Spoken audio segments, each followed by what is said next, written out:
വ്യാപാരിയുടെ യഥാർത്ഥ സ്വത്ത്. പണ്ടൊരു ഗ്രാമത്തിൽ ഒരു ധനികനായ വ്യാപാരി ഉണ്ടായിരുന്നു. കച്ചവട സാധനങ്ങൾ ചുമക്കാനും കൊണ്ടെത്തിക്കുവാനും ഒക്കെയായി 2 കുതിരകളും വ്യാപാരിക്കുണ്ടായിരുന്നു, രാജയും റാണിയും.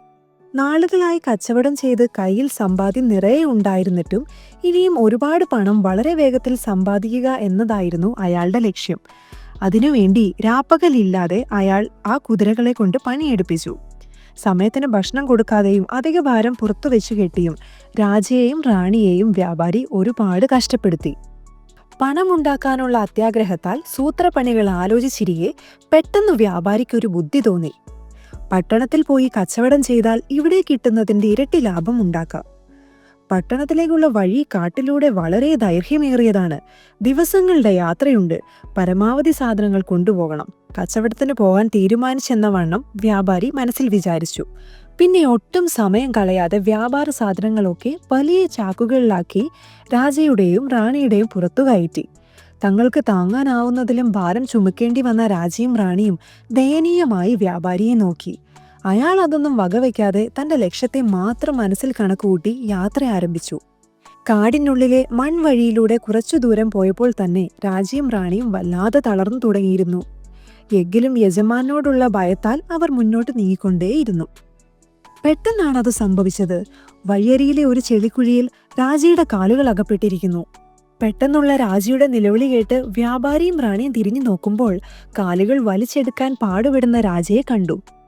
എന്നാൽ ശ്രമിക്കും തോറും ചെളിയിലേക്ക് കൂടുതൽ താഴ്ന്നതായി രാജ മനസ്സിലാക്കി.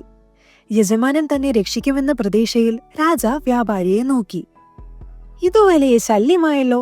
ഇനി ഇവനെ രക്ഷിക്കാൻ നിന്നാൽ എന്റെ സമയം നഷ്ടമാകും.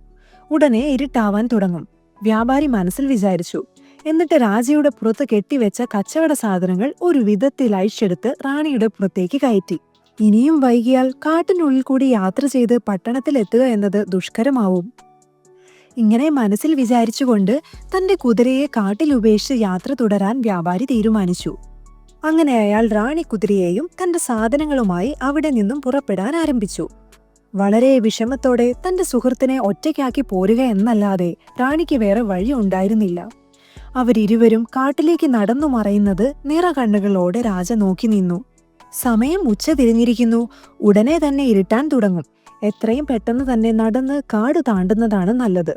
ഇങ്ങനെ മനസ്സിൽ വിചാരിച്ച് റാണിയോടൊപ്പം വ്യാപാരി നടന്നു നീങ്ങിക്കൊണ്ടിരിക്കുമ്പോൾ വഴിയിൽ പതിയിരിക്കുന്ന അപകടം അയാൾ അറിഞ്ഞിരുന്നില്ല. കാട്ടുവഴിയിലൂടെയുള്ള യാത്രക്കാരെ കൊള്ളയടിക്കുന്ന ഒരു സംഘം കള്ളന്മാർ കാട്ടിൽ പതിയിരിപ്പുണ്ടായിരുന്നു.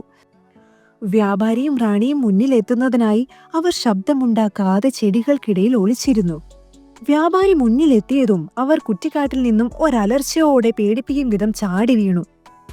പെട്ടെന്നുള്ള കൊള്ളക്കാരുടെ ആക്രമണത്തിൽ എന്താണ് സംഭവിക്കുന്നതെന്ന് മനസ്സിലാകാതെ പകച്ചു നിൽക്കാനേ വ്യാപാരിക്ക് സാധിച്ചുള്ളൂ. റാണിയുടെ പുറത്തുള്ള കച്ചവട സാധനങ്ങളെല്ലാം കള്ളന്മാർ കൈക്കലാക്കി. വ്യാപാരി എതിർക്കും മുൻപ് അയാളെ നടക്കാൻ വയ്യാത്തവണ്ണം ഇടിച്ച് നിലത്തിട്ടു. ഒട്ടും സമയം കളയാതെ കിട്ടിയ സാധനങ്ങളുമായി വ്യാപാരിയെയും റാണിയെയും ആ കാട്ടിൽ ഉപേക്ഷിച്ച് കള്ളന്മാർ ഓടി. ഇത്രയും നാളും സമ്പാദിച്ചതെല്ലാം കൺമുൻപിൽ വ്യാപാരിക്ക് ഒരു നിമിഷത്തിൽ നഷ്ടമായി. കള്ളന്മാർ ഓടി മറയുന്നത് ഒന്നും ചെയ്യാൻ സാധിക്കാതെ അവശനായ വ്യാപാരി നിലത്തുകിടന്നു നോക്കി. ആദ്യമായി ജീവിതത്തിൽ താൻ ഒന്നുമല്ലാതെ ആയെന്നൊരു തോന്നൽ വ്യാപാരിക്കുണ്ടായി. സമ്പാദിച്ച സ്വത്തെല്ലാം നഷ്ടമായി. ഇനി പട്ടണത്തിൽ പോയിട്ട് കാര്യമൊന്നുമില്ല. ജീവിതത്തിലെ പ്രതീക്ഷകൾ എല്ലാം അവസാനിച്ചു. നടക്കാൻ പോലും പറ്റാത്ത ഞാനിനി ഇവിടെ കിടന്നു മരിക്കും. നിരാശ നിറഞ്ഞ ഒരു കൂട്ടം ചിന്തകളുമായി നിലത്തുകിടന്ന വ്യാപാരി പെട്ടെന്നൊരു കുതിരയുടെ ശബ്ദം കേട്ടു. അയാൾ മെല്ലെ തലപൊക്കി നോക്കിയപ്പോൾ കണ്ണുകളെ വിശ്വസിക്കാൻ വ്യാപാരിക്കായില്ല. താൻ ചെളിക്കുഴിയിൽ ഉപേക്ഷിച്ചിട്ട് വന്ന രാജ ദാ എന്റെ മുന്നിൽ വന്നു നിൽക്കുന്നു. വ്യാപാരിയുടെ കണ്ണുകൾ അത്ഭുതം കൊണ്ട് നിറഞ്ഞു. രാജയെ കണ്ടതും റാണിയും സന്തോഷം കൊണ്ട് തുള്ളിച്ചാടി. തന്റെ ദേവദൂതന്മാരാണ് ഈ കുതിരകളെന്ന് വ്യാപാരിക്ക് തോന്നിയ നിമിഷങ്ങളായിരുന്നു അത്. രാജയും റാണിയും വീടിനെ ലക്ഷ്യമാക്കി അവശനായ വ്യാപാരിയെ പുറത്തു ചുമന്ന് മെല്ലെ നടന്നു.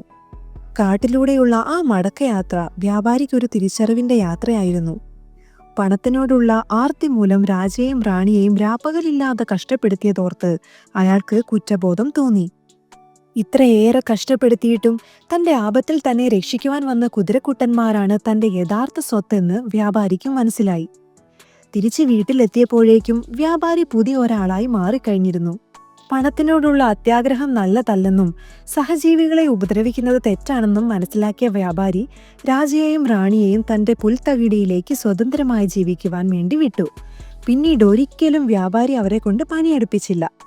അങ്ങനെ അവർ സന്തോഷത്തോടെ കളിച്ചും ഉല്ലസിച്ചും ആ ഗ്രാമത്തിൽ തങ്ങളുടെ ജീവിതം തുടർന്നു.